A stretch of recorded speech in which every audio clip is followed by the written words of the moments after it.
아멘. 할렐루야. 반갑습니다. 여러분은 서로가 가족입니다. 오늘 병과 그리스도 안에 있는 여러분들은 예수 그리스도의 보혈의 피의 은혜로 나눈 가족이죠. 가족이라고 아니라고 생각하셨다면 가족이라고 확신하는 여러분 되시기를 주님의 이름으로 부탁드립니다.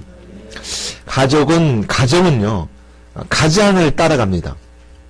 누구를 따라가야 될까요? 가족은 가장을 따라가게 되어 있습니다. 그렇다고 해서 다 가장을 따라가는 건 아니죠. 어떤 때는 어머니를 따라가기도 하고, 어떤 때는 이제 장성한 아들이 전문가가 돼서 전문적인 지식이 필요할 때는 또 아들을 따라가기도 합니다. 그러나 또한 아버지와 함께 한 가정을 잘 이끌어가죠. 그래서 아버지에 대해서 그렇게 자녀들이 비난하는 걸 보면 저거 참 못된 놈들이다 이렇게 표현합니다. 어떻게 가족인데 아버지를 이렇게 험담하고 비난할 수 있는가? 또 아버지도 어머니도 마찬가지로 자식에 대해서는 뭐라고 합니까? 아무리 못된 짓을 했다 하더라도 내 사랑하는 아들이여 딸이다라고 우리가 하는 것이 가정이고 가족입니다. 이런 사랑이 없으면 우리가 가족이라 말할 수 없죠.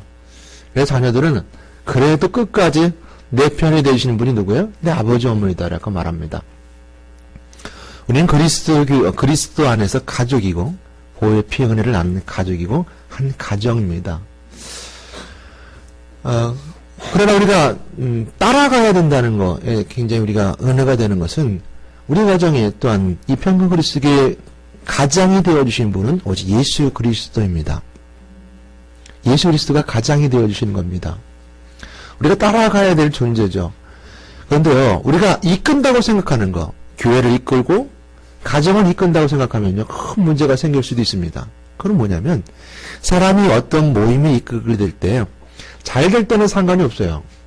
잘 될 때는 상관이 없는데, 안 될 때는 꼭 이게 폭력적으로, 또 억압적으로 두려움을 주어서, 아니면 안 될 때는 그 이상의 생각하지 못한 방법들을 통해서 한 가정을 이끌어가는 가장들을 보게 되죠. 그래서 뭐 집착하게 되고, 폭력을 쓰게 되고, 또한 정석이 아니라 비정석, 잘못된 어떤 요소들을 가지고 잘못 돌아가서 그 일을 해결하려고 하는 것이 바로 인간적인 모습이기 때문에 그랬습니다. 예수 그리스도는 그러지 않으셨거든요. 분명히 십자가 길을 걸어가셨고 보혈의 피의 은혜를 우리에게 주셨기 때문에 뭐 뒤로 돌아갔다든지 뭐 이러지 않으셨어요. 정석으로 정확하게 우리가 가야 될 길을 분명히 제시해줬고 우리가 따라가야 될 길을 분명히 말씀해 주신 것이 바로 예수 그리스도가 가신 길입니다.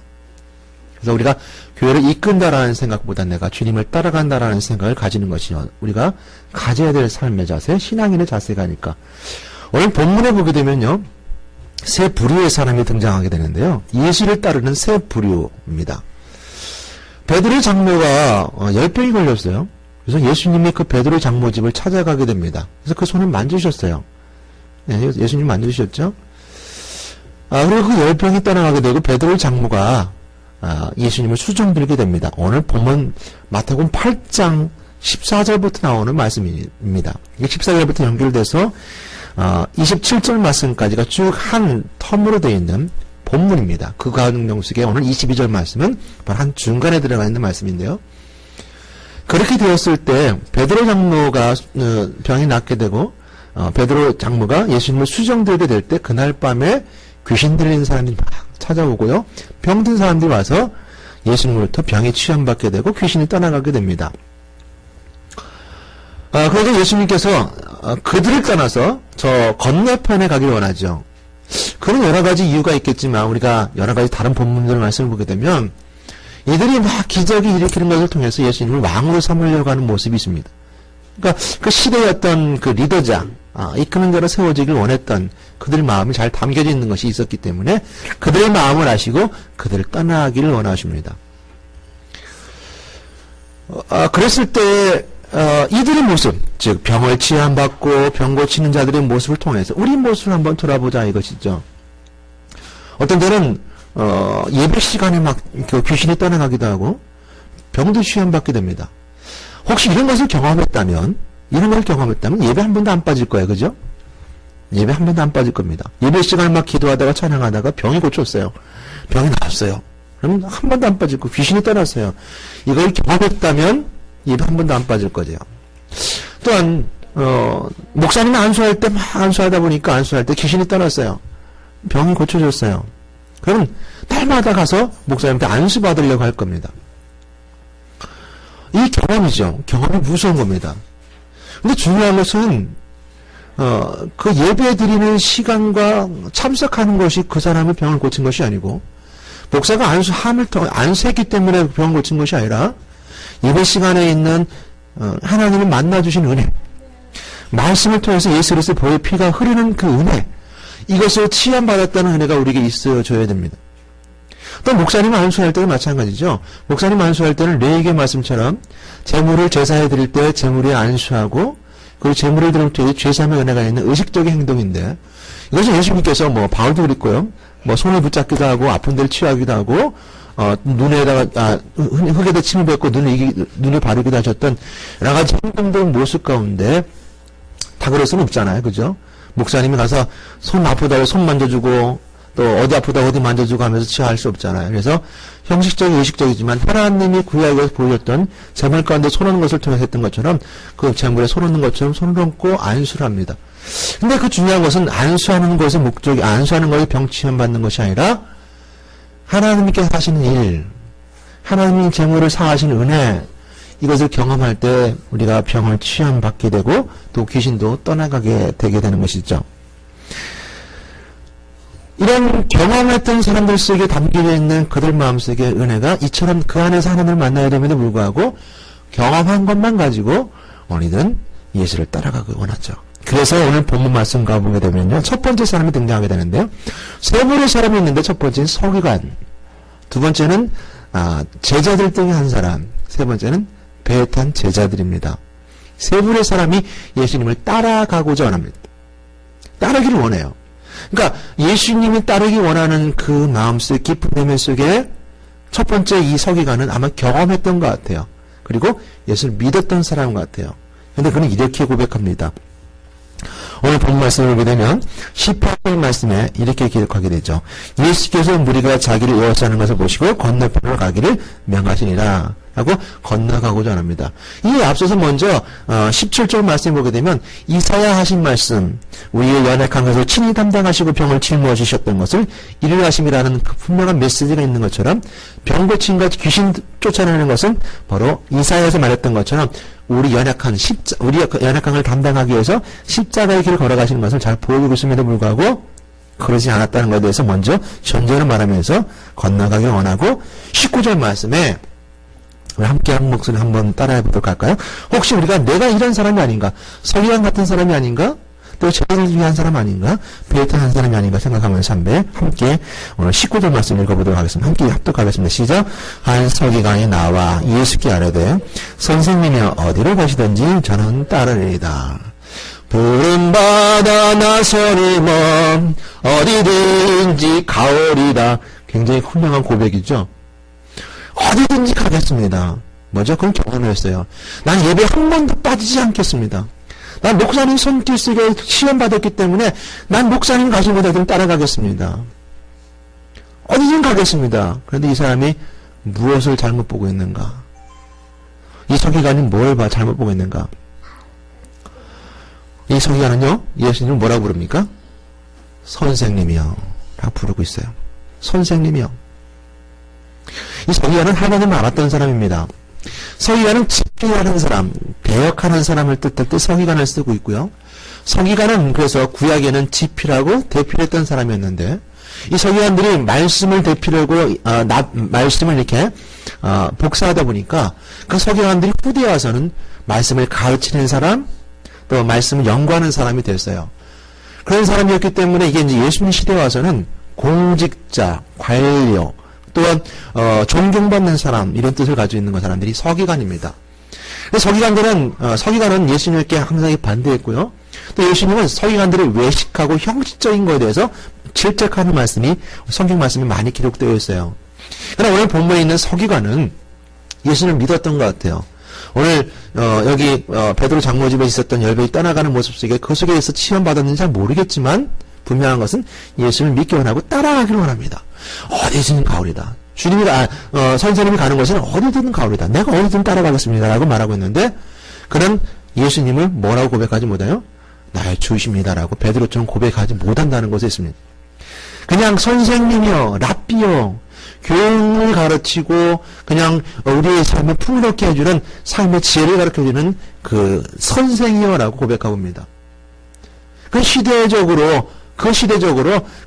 훌륭한 존경받는 사람 한 사람으로 생각하게 되는 것이죠. 그렇게 예수님께서 뭐라고 말씀하십니까? 여우도 굴이 있고 공중에 나는 새도 집이 있건만 인자는 머리 둘 곳이 없다. 이 땅에서 내가 머리 둘 곳이 없다는 겁니다. 여우가 굴을 찾는 것은 습관적이에요. 여우는 굴에 들어가서 삽니다. 그 습관적으로 찾아가는 것이고요. 집이 있어요. 공중에 나는 새도 무엇을 가지고 하든 새 집을 만듭니다. 뭐 플라스틱을 가지고도 만들기도 하고 나뭇잎을 가지고 만들기도 하고 여러 가지로 다 만들어요. 근데 인자는 이 땅에서 내가 이 모든 이름을 통해서 그것이 열매 맺어지게 되고 그것이 내가 정착하는 그런 곳은 이 땅에 없다. 예수님 말씀하시는 건 뭡니까? 인자는 머리 둘 곳이 없다는 말씀 속에서 인자는 하늘에 그 모든 것이 있다라고 말씀을 주고 있죠. 이렇게 대답해주는 메시지는 뭐냐면 서기관의 마음을 아시고 그가 생각한 것이 무슨 뜻이냐는 것을 알고 계신 예수님께서 그렇게 말씀해 주고 계시는 겁니다. 그래서 서기관이 생각했던 것은 선생님이여 라는 속에 담겨져 있습니다. 따라가고자 하는 열정은 열망은 정말 그래요. 우리가 그런 은혜를 닮아가야 됩니다. 어디든 내가 가겠습니다. 네, 어디든 가겠습니다. 그러나 선생이여 라고 말하고 있습니다. 우리 교회 안에서도 마찬가지로 이처럼 우리가 예수를 그리스도로 나의 주입니다, 주님이십니다라고 고백하기보다는 그냥 삶의 풍요로움을 위해서 지침을 위해서 또한 삶의 교훈을 위해서 그냥 따라가고 있는 오늘 서기관 같은 사람이 혹시 있지는 모르겠습니다. 두 번째 사람은 어떤 사람입니까? 21절 말씀 보게 되면 제자 중 또 한 사람이 이르되 주여 내가 먼저 가서 내 아버지를 장사하게 허락하옵소서라고 기록해주고 있습니다. 그래서 제자 중에 한 사람인데 이 사람은 장사 지내야 될 아버지가 있는 사람입니다. 그래서 예수님께서는 뭐라고 대답하셨습니까? 오늘 읽었던 본문이 그 대답입니다. 예수께서 이르시되 죽은 자들이 그들의 죽은 자들을 장사하게 하고 너는 나를 따르라 하시니라 라는 말씀 속에 담겨져 있는 22절의 은혜는 예수님은 오늘 제자 중에 한 사람의 마음을 읽으시고 이렇게 대답하셨는지 잘 모르겠지만 오늘 여기 보면 죽은 자들이 라는 표현 속에서 영혼의 죽은 자들, 육신의 것들을 따라가는 육신적인 사람들, 그래서 그 좋아하는 사람은 그렇게 예배 드려라. 그렇게 따라가라. 그들에게 장사하게 하라. 라고 말하는 겁니다. 제 시골에서 목회를 할 때, 장례를 한번, 제가 집례한 적이 있었는데, 시골이었어요. 그 문제가 심각했는데 어떤 문제였냐면, 이분은 집사님이어서 교회에서, 있었던 분이니까, 돌아가시기 전에는 이제, 교회장으로 하고 싶었죠. 근데 그 자녀들이 교회장이 아닌 거예요. 자녀들은 이제 말하자면 3파전, 4파전입니다. 그러니까 첫날 저녁에 싸우기 시작합니다. 목사님 모셔다가 예배를 드려야 된다. 왜? 우리 어머니가 교회를 다니고 돌아가셨으니까. 또 한편에서는, 이 동네의 이런 시골이니까, 동네의 예배보다는 그게 먼저 우선이다. 그래서 제사를 지내는 떡을 차리고 해야 된다. 싸웠습니다. 결과는 이제 반반 했어요, 반반. 차려놓고 예배도 드리고 다 했습니다. 그러면서, 느꼈던 것 중에 하나는, 여러분, 그분이 돌아가실 때는 예수 믿고 교회 신앙생활 열심히 하다가 하셨지만, 돌아가신 후에는, 자녀들이 하게 나눕니다라는 생각을 하게 됐는데, 여러분들 부탁드리고 싶은 것은 꼭 유언하세요. 내가 죽으면, 그 교회식으로 예배드리기 원한다. 라고 말씀해 주세요. 그 자녀들이 그랬으면 좋겠어요. 따라서 하면 좋겠는데, 자기들 입장만 생각하고, 자기들 생각만 하고, 자기들이 동네에서 어떤 자기들의 지역의 위치에서 자기들이 그 직장생활에 자기들 위치만 생각하고 교회장은 안 된다는 거예요. 그냥 이렇게 해야 된다라고 얘기했던 걸 들었던 적이 있고 경험했던 적이 있습니다. 오늘 얘기 말씀하고 있는 장사 지내는 것에서 죽은 자들은 죽은 자들에게 그냥 하게 하고, 너희는 나를 따라하는 말씀 속에는 바로 예수님의 이 모습을 보고 말씀하고 계신 건 아닌가. 이 땅의 것들에 대해서 더 연연해하고, 이 땅의 좋은 것에 대해서 더 깊이 묵상하고 생각하는 사람들이 아닌 예수 그리스도를 통해서 죽으시고 부활하신 사건, 그 예수 그리스도는 천국에 가시고, 죽은 자는 천국에 있고 주님 믿는 자들은 주님과 함께 그날을 바라보는 자들에게는 부활이 있고 생명이 있기 때문에 그 생명 있는 자로처럼 생각하는 것이지, 그들은 그들대로 나름대로 생각하라는 말씀이 있지 않을까라는 생각을 먼저 생각해 보게 됩니다. 그것은 오늘 주님께서 대답한 말씀을 먼저 전제로 생각해 보기 때문이죠. 제 자식 또한 사람이 이르되 주여 내가 먼저 가서 내 아버지를 장사하기 허락하옵소서라는 것은, 그건 지금 당장 문제가 돼서 장사를 치러야 된다면 그냥 몰래 가서 장사 지내고 와서 있으면 따라가면 되죠. 그죠? 3일장이든 4일장이든 한 달이 걸리든 6개월이 걸리든 내가 내 할 본분 다 하고 내 부모의 섬길 걸 다 섬기고 내가 삶에서 지켜야 될 모든 윤리도덕을 다 지키고 그러고 예수님을 따라가면 되죠. 별 문제가 되겠습니까? 문제될 거 없잖아요. 예수님 지금 이 시대도 마찬가지입니다. 교회 일이 먼저 우선시되지 않아도 내 할 걸 다 하고 해놓고 교회 일에도 별 문제될 것이 없어요. 그런데 왜 이 사람은 문제가 되었을까요? 그는 지금 예수님과 함께 배에 타지 아니하면 그런 이것이 문제가 심각하다고 생각했기 때문이었습니다. 그러기에 오늘 이 사람의 문제되었던 것은 예수님을 이 시간 놓치게 되면, 예수님을 따라가지 아니하면 큰 문제가 있을 거라는 것을 먼저 인지하고 오늘 본문에 이렇게 물어보고 있는 겁니다. 먼저 장사 지내게 하고 따라가게 해달라고. 지금 내가 주님을 놓치면 난 정말 죽을 수밖에 없습니다. 라는 것처럼요. 저는 군대에서 최전방에서 있었습니다. 그래서 이제 철책군무 와에는 나중에 매복과 이제 수색을 하는데요. 매복은 밤에 합니다. 밤에 이제 들어가게 되는데 거의 웬만하면 다 지뢰밭이에요. 이제 삼각표가 다 있습니다. 그래서 선임하사나 소대장이 인도를 하는데 꼭 소대장이 갔던 발자국만 밟고 따라가서 매복을 서야 돼요. 안 그러면 지뢰밭에 들어가 죽습니다.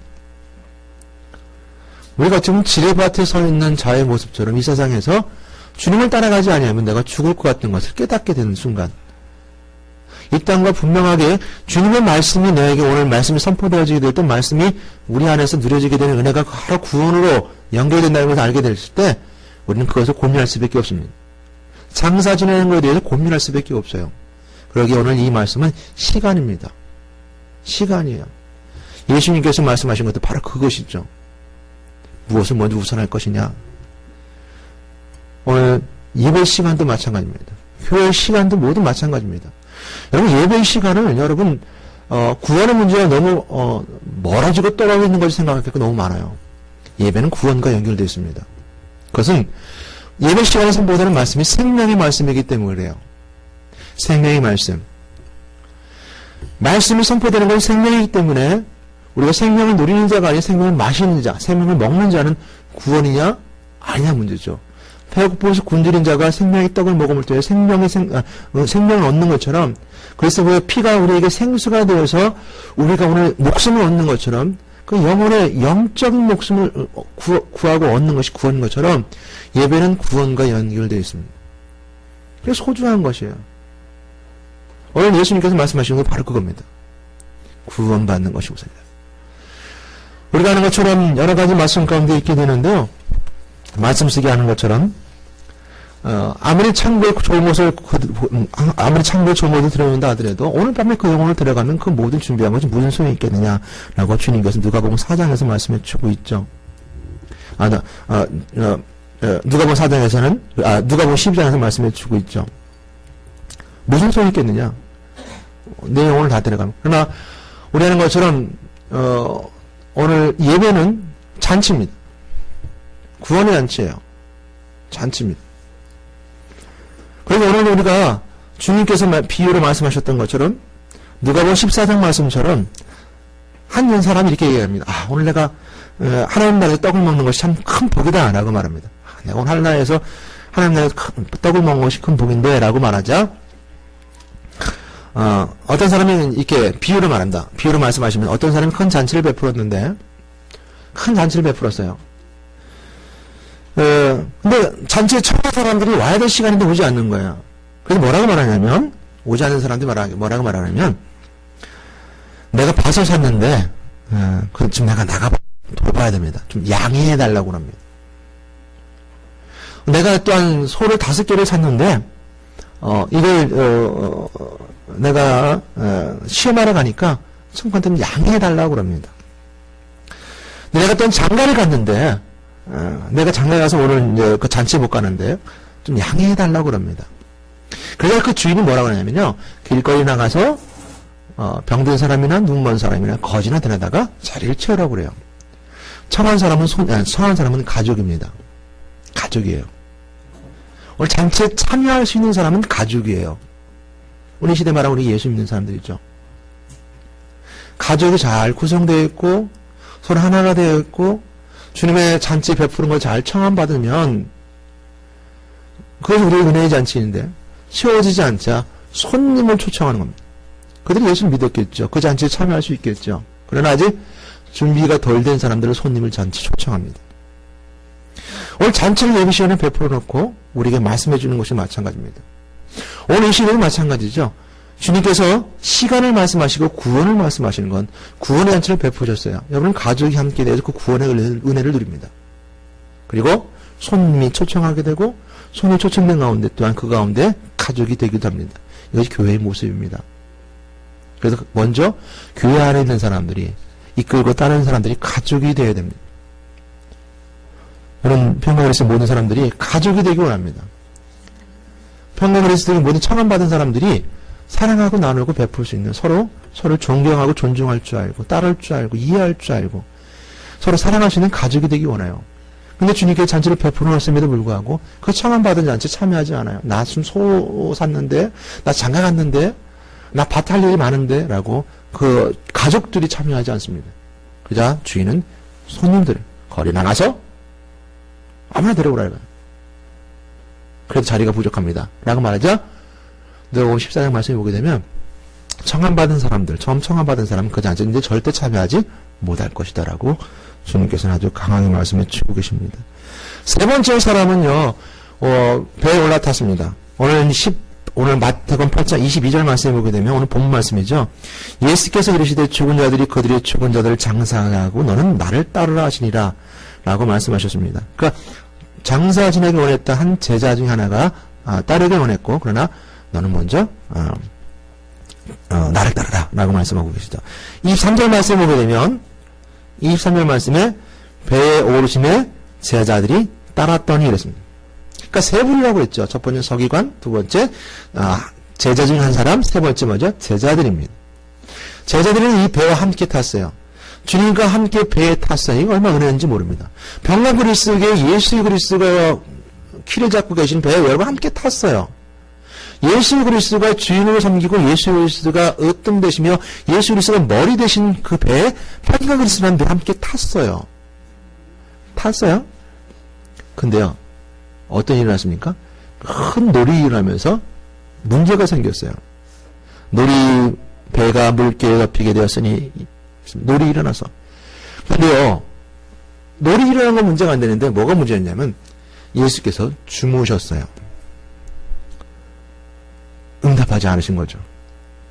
우리가 모두가 평강그리스도라는 배에 탔을 때 아니면 예수 그리스도가 운행하신 배에 탔을 때 다 생각하기에 야 이제 평화스럽고 평안하고 모든 건 잘 풀리고 잘 될 거야. 주님 함께하는 배를 탔는데 뭐가 두려워? 라고 생각할 수 있었겠죠. 근데 그 배가 파도가 이렇게 오일이었어요. 배가 문제가 생겼어요. 더 큰 문제는 뭐냐면 예수님이 가만히 계신 거야. 그렇게 믿었던 예수님이. 평강그리스도에 문제 오고 어려움이 오고 고통이 왔어요. 근데 예수님이 잠잠해 계세요. 여러분 가정에 있는 개인이 기도하고 있는데 응답해주지 않으세요. 예수님이 잠자고 계세요. 이거만큼 참 갑갑한 게 없을 겁니다. 왜 주님 갑갑해주지 않습니까? 왜 응답해주지 않습니까? 왜 도와주지 않습니까? 왜 우리 허락하지 않습니까? 라고 말하는 것처럼 말씀하고 계신 것처럼 예수님이 주무시고 계셨다라고 말씀해 주고 있죠. 평강그리스도에 예수님이 지금 주무시고 계시나요? 그러실지도 모릅니다. 그러나요? 제자들이 예수님께 찾아가 말합니다. 우리를 구원하소서. 우리가 죽게 되었습니다. 라고 말하자 예수님 말씀하시기를 왜 두려워하느냐 믿음이 작은 자들아 라고 말씀하십니다. 이 믿음이 적은 자들이라는 말씀이 우리가 은혜가 되는 것은 뭐냐면요, 내가 너희들과 함께 있는 것 자체가 은혜라는 거예요. 여러분 마음속에 예수 그리스도가 있다는 것 자체가 은혜라는 거예요. 그것이 복이라는 거예요. 그 축복이라는 겁니다. 두려운 존재들이 와도 두려워하지 말라는 겁니다. 믿으라는 겁니다. 그럼 뭐라 합니까? 바다를 잠잠케 하시죠. 바다를 참 잠잠케 하십니다. 그리고 이들이 뭐라고 말합니까? 이가 누구인데 바다가 저렇게 잠잠하게 되느냐라고 말합니다. 바다가 이렇게 저렇게 순종하느냐라고 말합니다. 이들은 아직 그 안에 계신 예수를 잘 몰랐던 거예요. 우리가 평강그리스도 안에 뿐만 아니라 모든 교회에서도 마찬가지입니다. 예수 그리스도를 너무 모르는 사람들도 많이 있을지 모릅니다. 아니, 알고 있다 하면서도 잘 모르는 경우도 있습니다. 믿음으로 바라보고 믿음으로 보는 예수 그리스도를 보지 못하고 생각과 마음으로만, 느낌으로만, 기억으로만, 이해로만 예수님을 알려고 하면 철저히 예수를 알 수가 없습니다. 풍랑이고 바람이 오면 두려워 떨기 시작합니다. 그리고 주님 앞에 매어달립니다. 그러니까 주님께 말씀하셨던 것처럼 두려워하지 말아라. 믿음 적은 자들아. 그 말씀을 우리가 말씀해 주고 있죠. 26절 말씀 함께 읽겠습니다. 26절 27절 말씀 함께 읽겠습니다. 시작. 예수님께서 이르시되 어찌하여 무수하느냐 믿음이 작은 자들아 하시고 곧 일어나사 바람과 바다를 꾸짖으시니 아주 잔잔하게 되거늘 그 사람들이 놀랍게 여겨 이르되 이가 어떠한 사람에게 바람과 바다도 순종하는가 하더라. 여기서 교훈은 순종입니다. 순종이 믿음과 순종입니다. 순종하라는 겁니다. 따르는 자가 가지는 것은 그를 믿고 순종하라는 겁니다. 바람이 불고 파도가 쳐도 배가 휘끼덕 왔다 갔다 해도 주님이 배에 탔다는 믿음을 가지고 순종하라는 것을 바람과 바다를 잠잠케 하시면서 그 바람과 바다가 뭐라고 했습니까? 순종하더라. 바람과 바다를 순종케 하는 이 예수 그리스도에게 우리가 순종해야 되지 않을까라는 것이 제자들의 교훈이었습니다. 오늘 주님께서 주신 은혜가 바로 그곳에 있습니다. 오늘 평강그리스도에게 하는 주신 은혜도 바로 이곳에 있어요. 여러분에게 주신 은혜도 바로 이곳에 있습니다. 주님이 여러분 마음속에 계시고 여러분 예수 그리스도를 영접하고 여러분 마음속에 예수님이 계시면 그것이 우리가 은혜가 되고 생명이 되는 겁니다. 제가 그래서 항상 우리 고 남길 권사님도 그러셨지만요, 이렇게 아프고 우리 고 장순희 권사님한테도 그랬습니다. 항상 확인합니다. 권사님 마음속에 예수님 계시죠? 그럼 아멘 하십니다. 그 확인이 우리에게 중요한 겁니다. 몰라서 묻는 것이 아니라 확인하는 겁니다. 믿음은 확인입니다. 내 안에 예수님이 계시다. 환경은 파도가 불고 바람이 불어서 배가 넘어갈지 모르지만 그런 환경 속에서 예수님이 내 마음속에 계시다 하고 확인과 확신을 가지고 살아갈 때 두려움 없는 신앙이 되고 순종하는 신앙이 되어짐을 통해서 주님과 함께 그 잔치에 참여할 수 있는 겁니다. 예수님 마음속에 계시죠? 예수님이 권사님의 손을 잡아주실 겁니다. 두려워하지 마세요 라고 말합니다. 저는 여러분들 또한 똑같이 묻습니다. 여러분 마음속에 예수님 계시다면 그분이 여러분들과 함께 하실 것이고 그것이 우리가 은혜와 복이 됩니다. 오늘 세 부류의 사람을 들어봤습니다. 서기관이었습니다. 똑똑한 사람이었습니다. 그는 율법적으로 성경적으로 아주 지식이 차고 넘쳤던 사람이었습니다. 그러나 그는 예수님을 따라가겠습니다. 경험했습니다. 병 고치고 귀신 떠나는 걸 보았습니다. 예수를 믿었습니다. 그럼에도 불구하고 그는 예수가 그리스도를 고백하지 못합니다. 내 주인 나의 하나님입니다라고 베드로처럼 고백하지 못했습니다. 두 번째는 세상의 환경과 상황에 묶여서 주님과 그 환경과의 중간에서 고민하는 한 제자의 모습을 보았습니다. 고민하는 자의 모습을 봤습니다.